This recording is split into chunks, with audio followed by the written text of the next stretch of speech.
Hello எல்லாருக்கும் வணக்கம். இன்னைக்கு நம்ம எத பத்தி பார்க்க போறோம்னு பார்த்தீங்கன்னா, ஐசிஎம்னா என்னன்னு சொல்லுவாங்க கார்கள்ல. இந்த ஐசிஎம்னா என்னன்னு பார்க்கலாமாங்க. அந்த ஐசிஎம்மோட ஃபுல் ஃபார்ம் பார்த்தீங்கன்னா, இம்மோபிலைசர் கண்ட்ரோல் மாடுல். ஸோ இந்த இம்மோபிலைசர் கண்ட்ரோல் மாடல்ல என்னன்னு சொல்றாங்கன்னு பார்த்தீங்கன்னா, brain of a car anti thief சிஸ்டம்னு சொல்லுவாங்க. ஸோ நம்ம கார வேற யாரும் ஆக்சஸ் பண்ணாத மாரி நம்ம யூஸ் பண்ணுறதுக்கு பேர் தான் ஆன்டி தீஃப் சிஸ்டம். ஓகேங்களா? நம்ம கீபோர்ட் ஸ்டார்ட் பண்ணுறதா இருக்கட்டும், இல்ல கார நம்ம லாக் பண்ணுறதா இருக்கட்டும், இதுக்கெல்லாம் நம்ம யூஸ் பண்ணுறது பார்த்தீங்கன்னா, இந்த ஐசிஎம் தான். So okay. இந்த ஐசிஎம்ல எப்படி எது எது கூட ஃபர்ஸ்ட் கனெக்ட் ஆகுதுன்னு பார்ப்போம். அதாவது பிசிஎம்மோடையும், இசிஎம்மோடையும் கம்யூனிகேட் பண்ணி கனெக்ட் ஆகியிருக்கும். ஸோ இப்போ நம்ம பிசிஎம்மோட எப்படி கம்யூனிகேட் பண்ணி கனெக்ட் ஆகி என்னென்ன பண்ணுதுன்னு பார்த்தீங்கன்னா, நம்ம கீ வந்துட்டு எடுத்து நம்ம லாக் பண்ணுவோம் பார்த்தீங்களா? ஸோ அதாவது லாக் அன்லாக் பண்ணுவோம். ஓகேங்களா? அது வந்துட்டு எல்லா டோரையும் லாக் அன்லாக் பண்ணுறதுக்கு இந்த பிசிஎம்மோட கனெக்ட் ஆகி தான் வந்துட்டு இந்த வேலைகளை பண்ணும். ஓகேங்களா? அந்த ஐசிஎம். ஓகே. அடுத்தது இசிஎம்மோட கனெக்ட் பண்ணி என்னென்ன பண்ணுதுன்னா, அதாவது இசிஎம்மோட இந்த ஐசிஎம் கனெக்ட் ஆகியிருந்ததுன்னா, நம்ம கீ இருக்குது பார்த்தீங்களா? நம்ம கீழ இருக்கிற வந்துட்டு ஸ்டார்ட் பண்ணுறோம் பார்த்தீங்களா?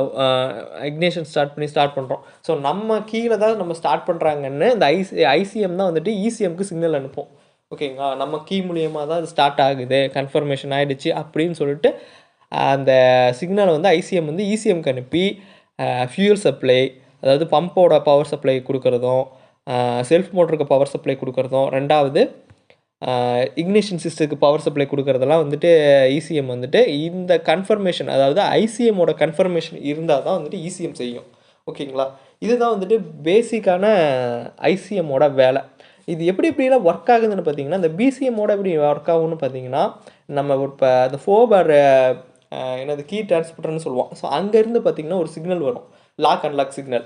ஸோ அந்த லாக் அன்லாக் சிக்னலை பார்த்தீங்கன்னா ஐசிஎம் என்ன பண்ணணும்னு பார்த்தீங்கன்னா ரிசீவ் பண்ணிக்கோங்க ஒரு ஆண்டனா மூலிமா. இந்த ஐசிஎம்க்கும் அந்த இசிஎம், அதாவது அந்த ஃபோபுக்கும் பார்த்தீங்கன்னா ஒரு கனெக்ட் இருக்கும், ஒரு கோட் இருக்கும். ஸோ அந்த கோட் மூலிமா நம்ம கீ தாங்கிறத வந்துட்டு ஐசிஎம் கன்ஃபர்மேஷன் பண்ணணும். ஸோ அந்த ஐசிஎம் கன்ஃபர்மேஷன் பண்ணிவிட்டு இதை வந்துட்டு பிசிஎம்க்கு அனுப்பி அந்த டோர் அன்லாக் லாக் இருக்குது பார்த்தீங்களா, அதை ஒர்க் பண்ண வைக்கும். ஓகேங்களா? இதுதான் வந்துட்டு இந்த பிசிஎம்க்கும் ஐசிஎம்க்கும் இருக்கிற கனெக்ஷனு.